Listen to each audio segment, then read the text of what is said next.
What's up with it? What's up with it? What's up?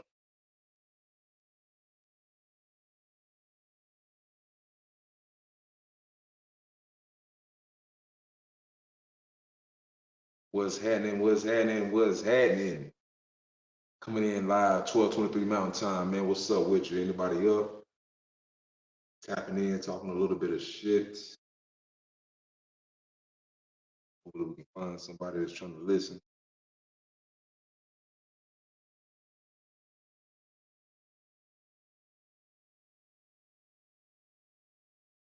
Up late watching a little South Park, chilling, vamping, holding it down.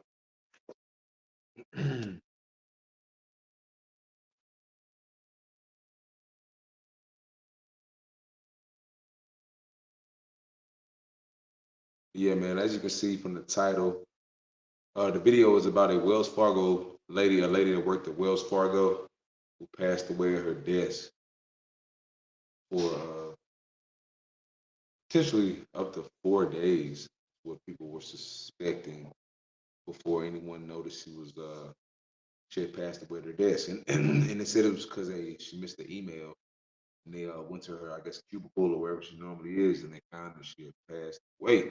So yeah, this is the video right here that I found. I'm gonna play that real fast. Get to it.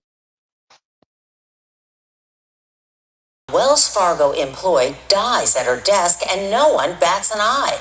Now her co-workers are raising questions about how the Tempe, Arizona office addressed the tragic death. Jade Cunningham has the story. There's sadness at this Wells Fargo in Tempe. It's really, really heartbreaking. And I'm thinking, what if I were just sitting there? Like, nobody would check on me. After the body of an employee was found at work, an associate who asked to remain anonymous for fear of retaliation says the situation is troubling. Her boss had emailed her. He didn't receive a response. So they went to go check where she normally sits. And that's how they found the body. Tempe police say on August 20th, building security called authorities after finding a worker who was possibly dead. Officers went and identified the person as 60-year-old Denise Prudhomme. To hear that she's just been sitting at the desk, like, that would make me feel, like, sick. And that nobody did anything.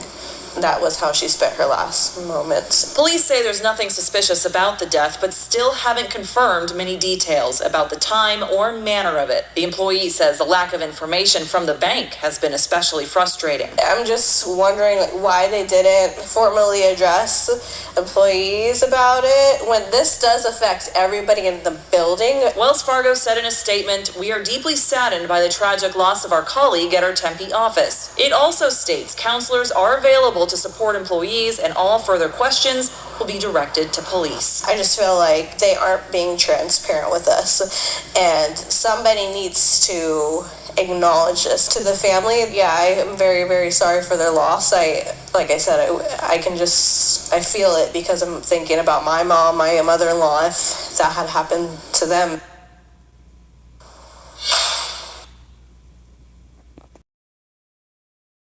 Hey, here's how they feel about you, boy. Golly, man, that's a tough one. That's a tough one right there, man.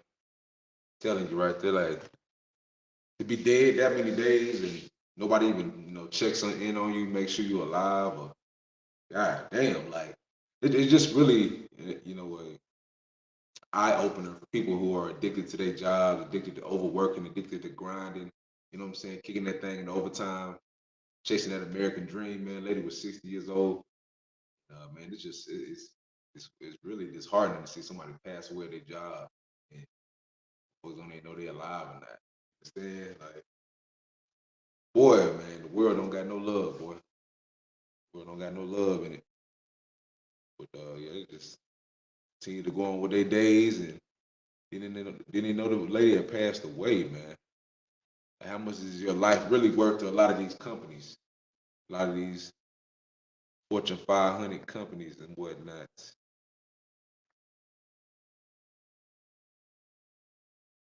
So, man, hit that like button, hit that like button. But yeah, it's just like I said, it's just eye opening. You know what I'm saying? It's something for folks to really dwell on and think about when they're addicted to this grind culture out here that's perpetuated on a lot of us in American society. Just makes you wake up and be like, choose your priorities a little better. Take care of your health, your mental health, your physical health. Shit, just really got to stay on top of things. You know what I'm saying? Because you can't really expect a job to really look at you as nothing more than another number. Unfortunately, uh, sad to see what happened to this lady. But to me, it's just an eye opener for folks who are addicted to overworking themselves, addicted to the grind, addicted to chasing that paper all day, and they neglect themselves, mentally, physically. I mean, the lady was an older lady, since she was 60 years old. But it's wild to still be at a situation like that where you know, damn, like dependent on. I mean, yeah, you never know someone's circumstances, but just to be 60 years old, still working at that older age, that's near retirement, and just not to have any family, anybody to even check in on you or care about you. They didn't. Like I said, she could have been gone a couple of days. Nobody knew. Pretty sad, but yeah, I just had to. That story was, you know, interesting to me. It kind of just piqued my interest when you think about capitalism and overworking yourself, and shit like that. And a lot of people really use their jobs and career and chasing money as a purpose in life. A lot of people really think that's their purpose in life is to be somewhere chasing money, but the majority of it being distracted chasing money, or they thought that's their purpose. But you come to see what your priorities should be in life. Ultimately, family, things of that nature. Enjoying the time you have on this earth, because as you say, it's not a long time. Nothing is guaranteed. I'm sure this lady, she was 60. I'm sure she wanted to live to 90, 70, 80. But you spend, she passed, where she probably spent the majority of her time, which is working. Crazy enough. So it's just wild to me. Like, human beings don't really see how finite and fragile life really is. And you got to just make sure you get more out of it. Just being at work. That's literally like a not a trope, but just kicking the bucket at work. Like, that's just a wild idea that would happen to someone. That just seems like a lousy way to go. I'm saying? I ain't gonna lie to you. On the clock, chasing that paper. You know what I'm saying? At least it'd be beautiful to be at home around your loved ones. You know what I'm saying? Somebody that give a damn about you, but the job, they didn't know you was dead for a couple of days, man. You know what I'm saying? It's about to be a smell after a while. That's how much the job and these people at your job care about you. They don't even notice she was gone after she wasn't able to complete a task, and they went looking for her. Other than that, they didn't. They probably could have possibly saved the lady's life. All knows, who knows how she passed. She could have maybe took a wrong pill or something, or needed to get a stomach pump, might have choked on the chicken bone. For all the fuck we know. But it's wild that at a place like a job or occupation, you think you have somebody that will have your best interests at heart and be able to, if you were going through some type of medical emergency or situation, to be able to help you, aid in helping you, maybe get some type of aid. But yeah, like no, they know she had passed. They said days had went by and nobody noticed this lady, this woman had passed away to death at a you know top Fortune 500 company like Wells Fargo. Like, even there, they dropped the ball on situations that, hey, just so eye opener. So that's my biggest thing. For me, I practice less is more. I preach that too. To a lot of folks, less is more. You know, you got kids, you got family, you got to do things to take care of them. That's life. You gotta get up and grind and do what you gotta do to keep the lights on. I guess as if you're a biblical person, you gotta do under the law of the land. And we live under capitalism and the grind culture. Working yourself to the bone. In a lot of cases for people, spending a lot of time in a workplace, a place that you would never be if it wasn't for money and under the circumstances of receiving funds to be there. You know, yeah, it's just see, that's capitalism. That's the life we live.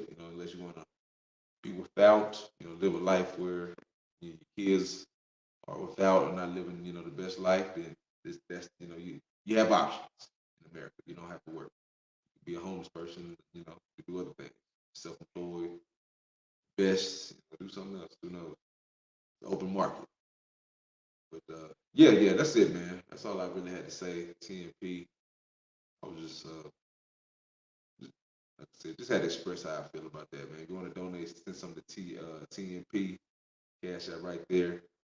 But yeah, it was just my opinion, how I felt about, working yourself, in my opinion, working yourself to death, which they want a lot of folks to do. They want us, if you're not a happy slave, you know what I'm saying, you're killing yourself twice.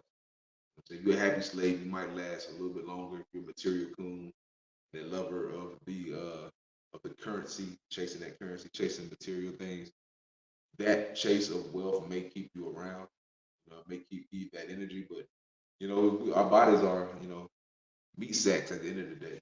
They cannot be worked to death. You know what I'm saying? That is not what they're meant. That's not their purpose.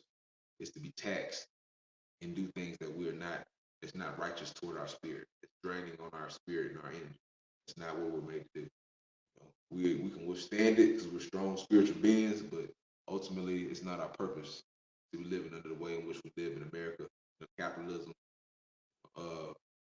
not being able to live a livable wage, or be, what I'm saying, just inflation, all the things that's transpiring in America. That is not the way that human beings were meant to live, to be restricted and constricted and not be allowed to, pursue the happiness if that's what they, if they choose to chase the American dream. But yeah, man, it's my 2 cents, man. Just wake up, realize, man, time is of the essence, man. You cannot, it's not forever. It's definitely the essence. So do not fritter that thing away. Make sure you're being real strategic with what you do with your time, who you hang with, who what occupies your thoughts. And man, just like I said, get something out of life. That's a sad situation, man. But nobody wants to pass away on the job. Be sitting there sad. Days go by and nobody even notices you're alive. Nobody wants to live that way. Be real. It's sad. It's a lonely ass way to go. We don't choose how we go. You know what I'm saying? It's just what it is. But to me, it's just like just being somewhere that you don't even want to be. At least if you're in the confines of your house and be a little bit different around your loved ones or something like that. You pass on the way. But to be at a place, a job, occupation, shit, niggas don't even care if you're alive or dead. Ultimately, you know what I'm saying? Literally, this is the example. Everybody want to talk about a job or find a new person. They didn't even know she was alive or not. You know what I'm saying? How much love is that? Shoot, man, that's TNP, man. We got it here, man. Appreciate the live. Appreciate y'all listening. A little short video today. But hit that subscribe button, like, share, subscribe, TNP. Hope for late night-ish, man. About to take it in.